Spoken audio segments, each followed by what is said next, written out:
Well, good morning, good afternoon, or good evening, depending upon when you are watching this webinar.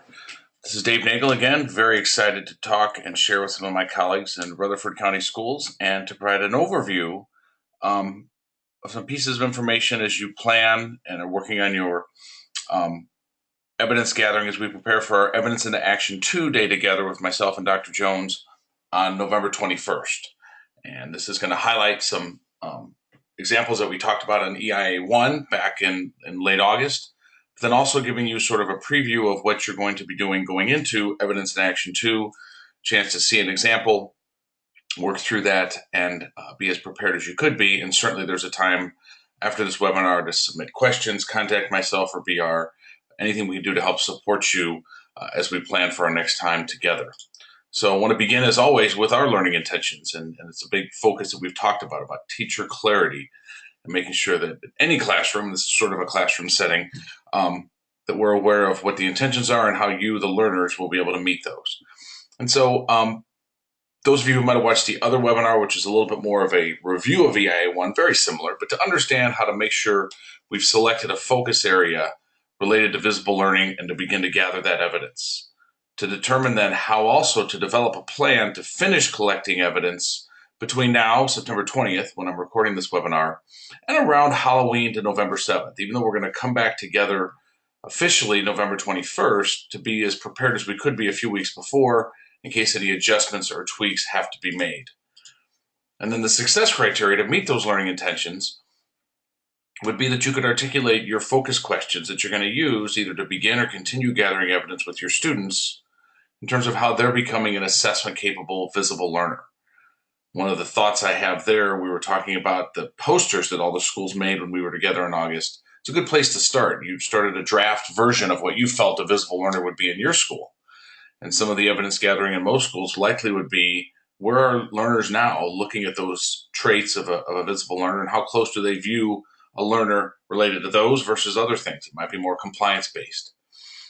To determine the actions to begin your final evidence gathering process around those questions, whether it's survey, walkthrough, video diary, etc., and then begin to consider how you'll develop and make your baseline evidence statements by the end of your evidence collection to prepare for November 21st. Now, we're going to encourage everyone to do that a couple weeks before, so that way if there's any tweaks or adjustments that you wanted to make in your evidence gathering, because the more quality of the evidence you've gathered and the baseline evidence that you've brought to that day in November is going to help you have a better focus and a better opportunity to create a solid plan to walk out with to implement the rest of this school year, and certainly even going into 2017, 2018.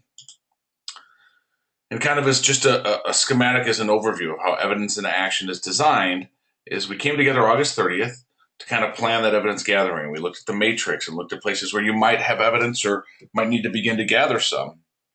And now we're in that in-school evidence gathering cycle to where you'll come back officially on November 21st. Now, what's actually a good thing about the schedule, there's some school districts that I'm working in now where we met around that August period, and then we're coming back in early October or mid-October. So there's a little bit more of a time period involved that I think allows a little bit of flexibility, a little bit less pressure to get it done immediately. So if you haven't started prior to this webinar, you're still in very good shape to begin to gather that evidence and walk into the November date really ready to go and develop a solid plan for your school. That's a great chance just to look at how are we developing, when I say we, your school team, visible learners, and helping students become the best learners they can be. And sometimes that might be digging into what explicit actions are we putting in place to push them into becoming the best learners they possibly could be. A common question, and for those of you that have seen the other webinar, some repetition in some of the slide examples, but the common question at any district that we've worked in is where do we start?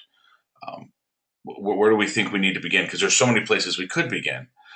And the best place to start is where we think about the role that we put in place. So on a regular basis, we could determine is what I am doing in terms of my actions as a classroom teacher, but also as a school leader, impacting the learning of my students. And so, as we talked about last time, looking at the visible learner traits above all else.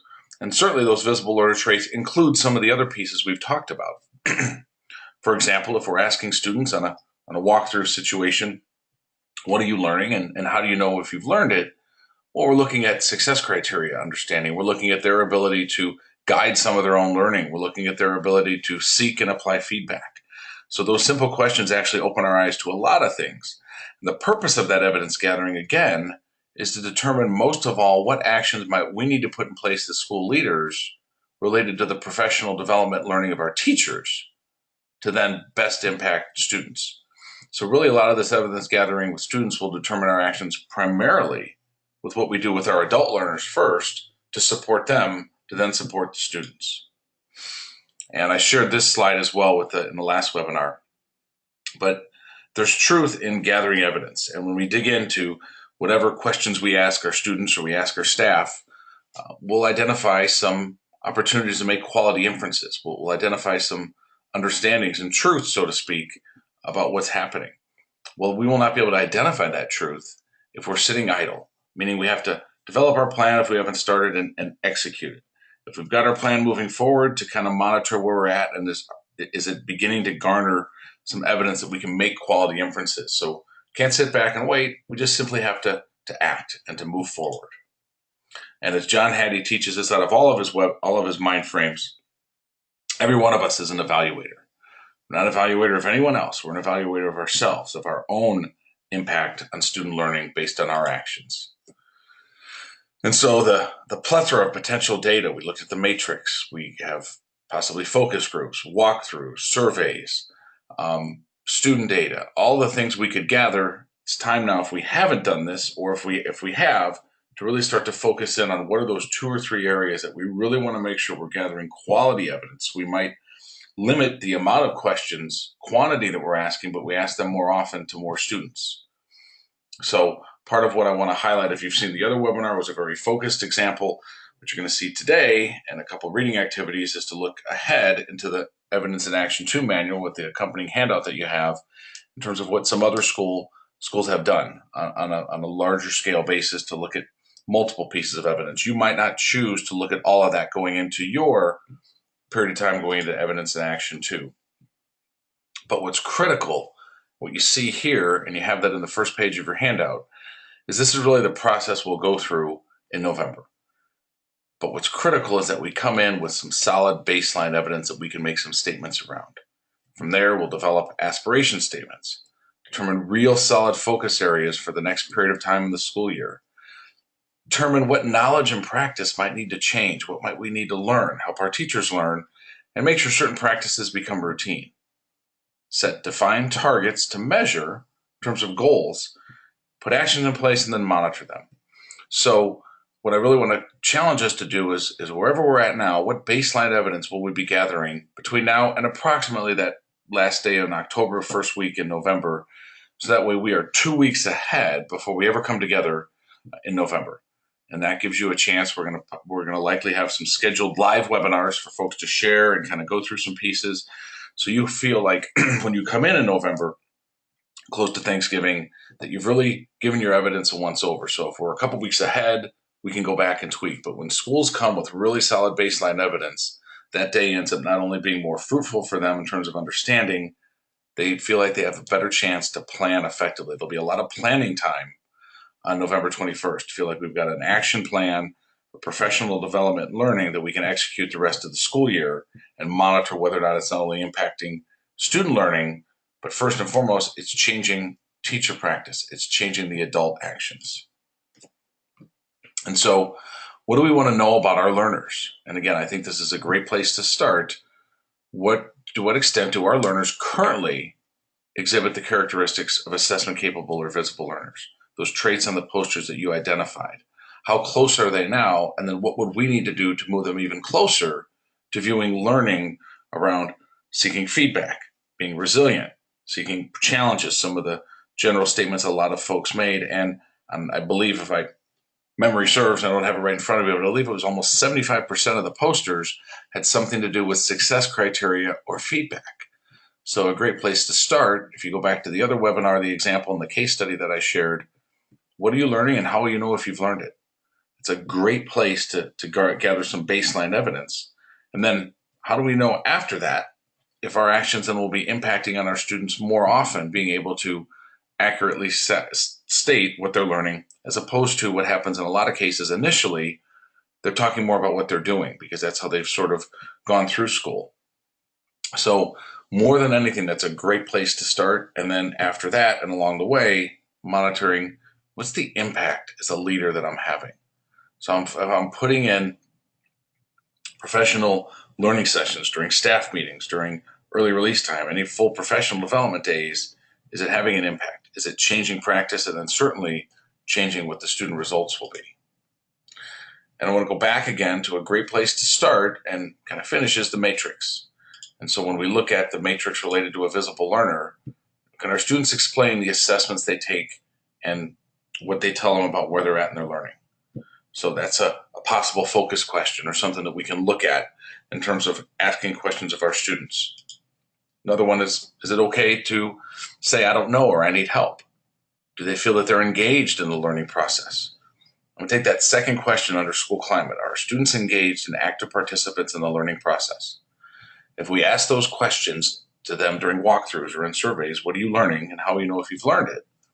If they can't respond on a deep level, then I think we could safely say that they're not truly engaged in that learning process.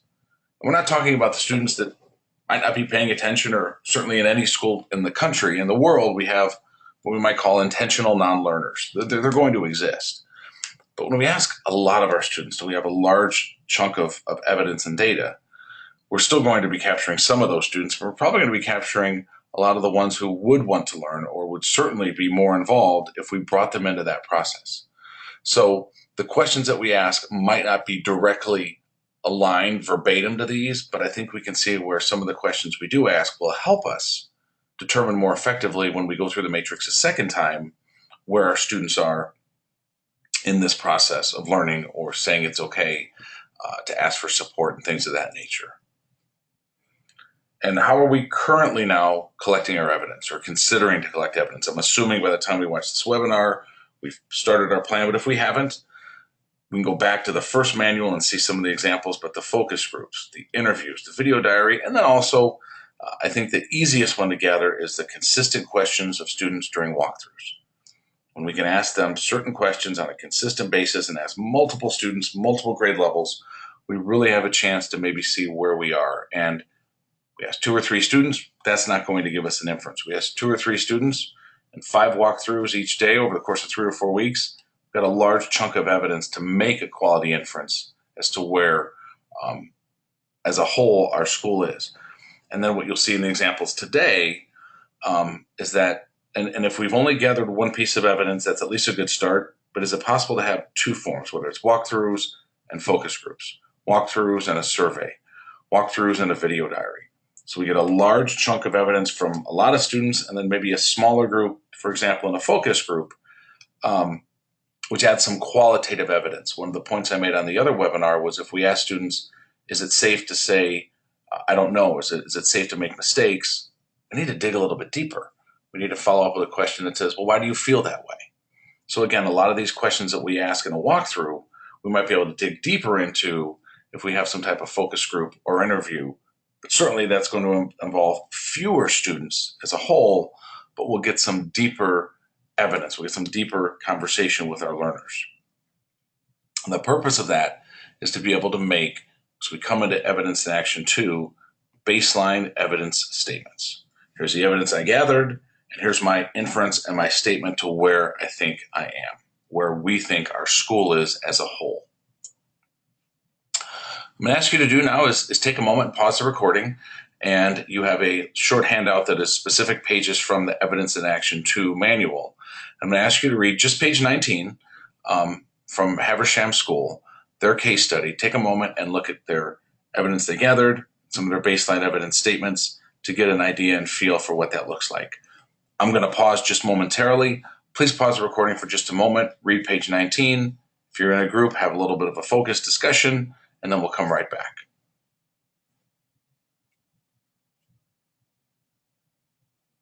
Welcome back. So certainly you weren't able to read page 19 just in that period of time, but I'm trying to limit the time on the recording. If you need to pause the recording any longer, please do so, but please don't move on until you've read page 19 in the workbook around Haversham Gate School. So what we can see here about their school is we have number of students, their baseline evidence statements that they've made. Now, again, as I mentioned earlier, there's a chance that you would come to evidence in action 2 and not have as much evidence as they have here. They have pieces with learning intentions and success criteria. They had some video diaries. They looked at their effect sizes. So we talked about that we might not be ready to do yet in Rutherford in terms of looking at effect size with some of our assessments. Certainly we might get to that. So don't feel like you have to have as much evidence. And if you haven't watched the first webinar that we recorded as a review of EIA 1, please do so. That would be an opportunity to see another example that's actually, I mean, this one is authentic. It's an actual school. The name has been changed. But the one that we shared in the previous webinar was an actual district that I personally worked with in Iowa. And they came with quality evidence. They just didn't necessarily have as much. What you also see here is where they've made their aspiration statement and their focus areas. That is not what you need to do prior to evidence action 2, but you can get an idea. You can get an idea of where we're going to move forward. What we're asking everyone to do is come in with the baseline evidence statements that they've made here to get a starting point. And then as I go into this next piece, what you might want to start thinking about coming into the day in November. So using page 19, chance now to take a pause again. And if you're in a small group, again, pause for a moment, go back through page 19, and more importantly now, take that information and how close do you feel your school is related to being able to make any baseline evidence statements now? Or this gives you a better thought of how you might want to gather that evidence so that way you could make a baseline evidence statement around the Halloween period, that first week in November, as I've mentioned several times, to give you a good 2-week cushion between then and when we come back in November on the 21st. And as a footnote, again, we will plan to have a couple of live webinars scheduled at multiple times so schools can participate as convenient for them to come back with some of their evidence and share, and we can have a live dialogue so we are as prepared for the 21st as well. But take a moment, pause the recording, and if you're in a group or if you're your leadership team, where do you think you are right now with gathering your evidence to prepare for your baseline evidence statements making in a month or so? Or what does this get you thinking about beginning to collect some of the evidence if you haven't quite started yet? Again, I'll pause the recording momentarily. Please take a few moments to pause it as long as you need, and we'll be back in just a moment. Welcome back. Once again, always pause the recording as long as you need to. It's kind of interesting for me when I'm going, okay, do your activity. 2 seconds later, I'm saying welcome back. I understand that if you're watching it all the way through the first time. But again, I'm really encouraging you to pause at any of these times and complete as much of the task as you need to, and even come back to the webinar tomorrow. You don't need to finish it all in one day, certainly. So once we make our baseline evidence statements, and really that's the only piece you need to do, I think some schools will look at this example and actually take a stab at an aspiration statement. Fine, unnecessary in terms of having to do that. But then what I want you to start thinking about is what knowledge is needed for the groups that we're thinking about for where your school will be desiring to go. What practices need to become routine? And I believe we stressed that word the last time we were together. I use the example or the metaphor. We don't expect the folks in the cafeteria who are preparing the food to routinely wash their hands. That's not a routine. That's something that's a have to every time. Routine means more often than not, on a very consistent basis, but it doesn't mean it's going to happen every single day, every single time. So I'm going to ask you now to read in the workbook pages 20 and 21, the next example from Haversham Gate School, and just read pages 20 and 21, and I'm going to bring us back to kind of highlight a couple of points and kind of finish up with just giving you a preview of what I'm going to ask you to encourage to come to that last week in October, first week in November with some thoughts. So please read pages 20 and 21. Again, as always, I'll pause my voice for just a minute. Please pause the recording as long as you need and read the next 2 pages from the case study from Haversham Gate School.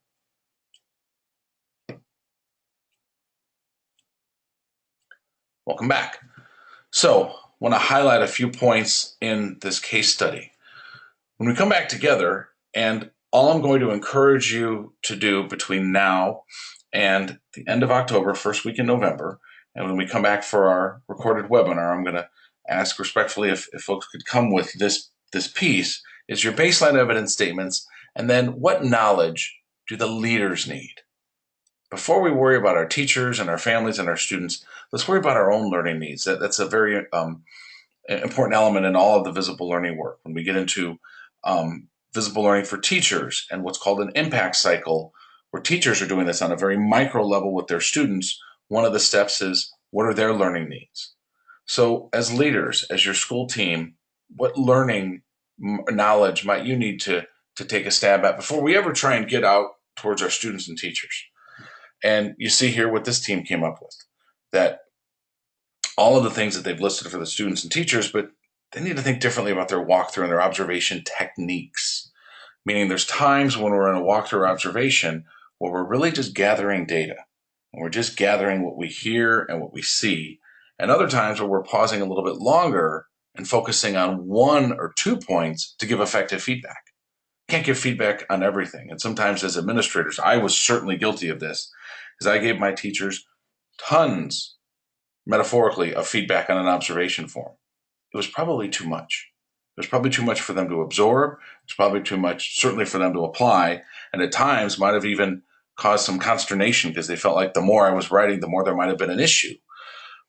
Maybe short, as John Hattie would say, dollops of feedback. And then they talked about, as they were going to do their student-led conferences, what methods should they apply?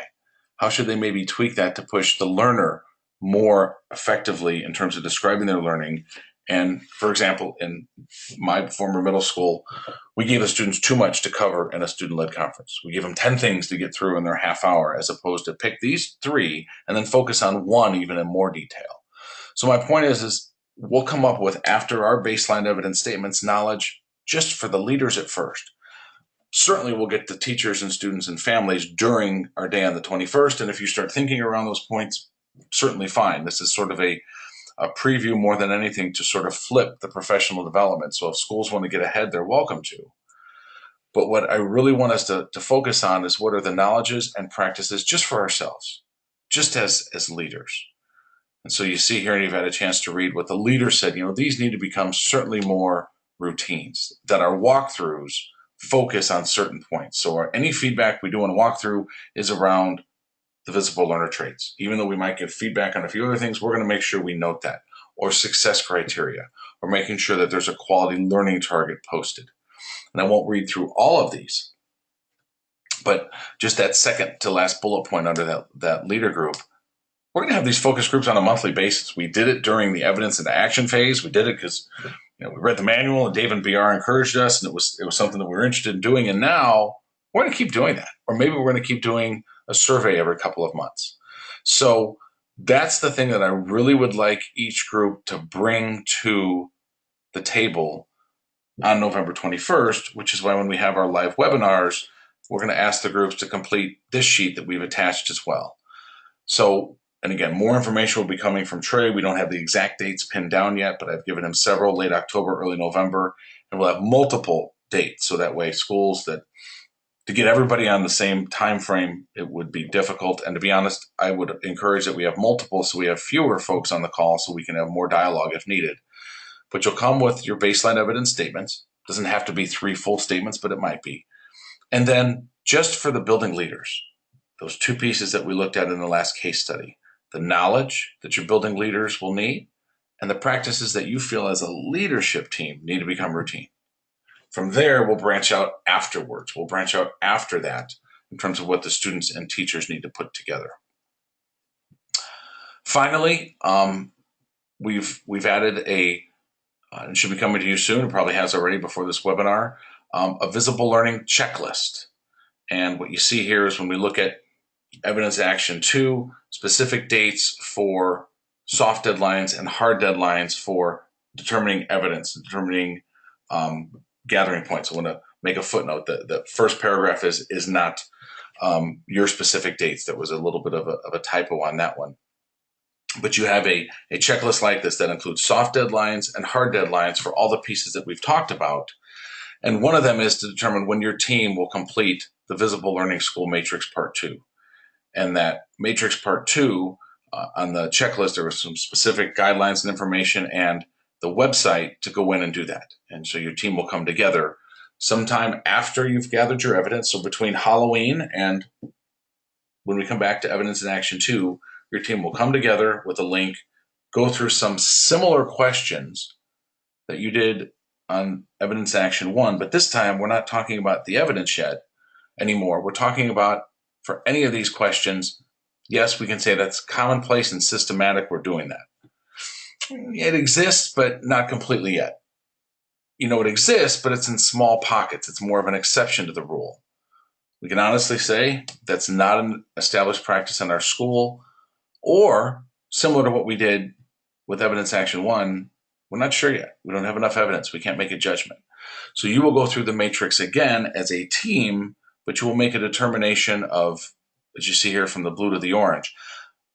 We listed some guidelines on the checklist for when that needs to be done, so you can determine we need to do this by this date, but it needs to happen after you've gathered your evidence, after you've gone through the evidence and action collection, but it certainly needs to be completed prior to arriving in November 21st. And once you submit online your submissions and your decisions that you've made, you'll get a report back that you'll be able to bring to the table on November 21st. So I want to finish going back to our success criteria to give you a chance to, if we were in a live webinar, I would want you to give me some feedback if you felt like you were able to do these things, to articulate your focus questions. If you haven't begun them, to either begin to gather your evidence or continue. To think about what are some final evidence gathering actions. And what's nice is this is, again, September 21st. We've got a good 6 weeks before we're asking folks to be close to being finished with that. And then that still gives us 3 weeks, even after that, before Evidence in Action 2. And then finally, how to make your baseline evidence statements, and then some of those actions related to knowledge and routines.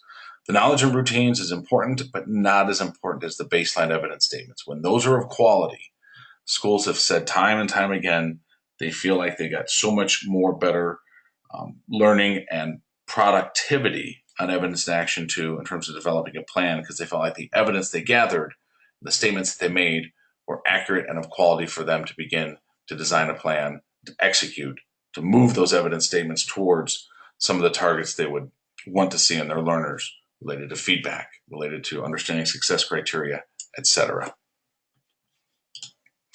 So as always, please email myself. I forgot to add Dr. Jones' email to this list, but certainly you've got his, billy.ray.jones@corwinlearning.net.